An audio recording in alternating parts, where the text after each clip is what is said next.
මේ තියෙන අපට අද රිපෙයාර් එකට ආපු විදුලි වැටක් මේකේ මේ සර්කිට් තියෙනවා ඊට පස්සේ කැප් තියෙනවා ට්‍රාන්ස්ෆෝමර් තියෙනවා මේ පවර් සප්ලයි එකට මතින්නේ ඔක්කොම පිච්චිලා කිසිම දෙයක් ගන්න නැහැ මේ ටික ඔක්කොම අයින් කරලා අපි මේක කැප් ඩිස්චාර්ජ් සර්කිට් එකක්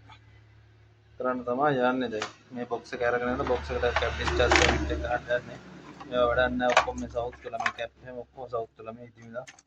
ඉතින් මේ ට්‍රාන්ස්ෆෝමර් ටික සවුත් කළා ඒ කියන්නේ මේ ට්‍රාන්ස්ෆෝමර් උණු වෙලා මේවා මේ එච්චර කල් පවතින්නේ නැහැ සාමාන්‍ය ටික කාලයක් යනකොට මේ රත් වෙලා උණු වෙනවා වැක්කිරෙනවා මේ ට්‍රාන්ස්ෆෝමර් තමයි මේ සර්කිට් වල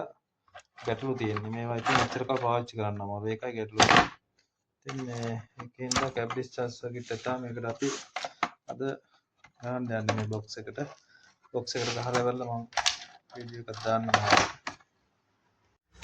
මේ තියෙන්නේ සර්කිට් එක අපි අර බොක්ස් එකට දැම්මා දාලා වල මේ තියෙන මේ සර්කිට් එක මේ කැපැසිටර් එක මේ වෝල්ටේජ් කොයිල් එක ඊපස්සේ ස්පාර්ක් එක බැලුවොත්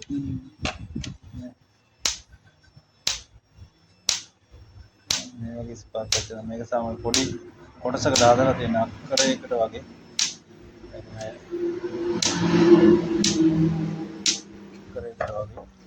ඉතින්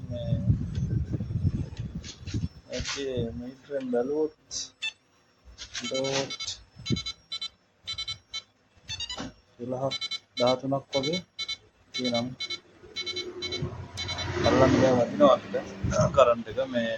ලෝඩ් 13ක් වගේ තියෙනවා මේකේ මේ එර්ත් එකක් නැතුව සාමාන්‍ය මීටර් එර්ත් එකක් එක්ක සම්බන්ධ කරොත් එහෙම කිලෝවොට් 14ක් 15ක් වගේ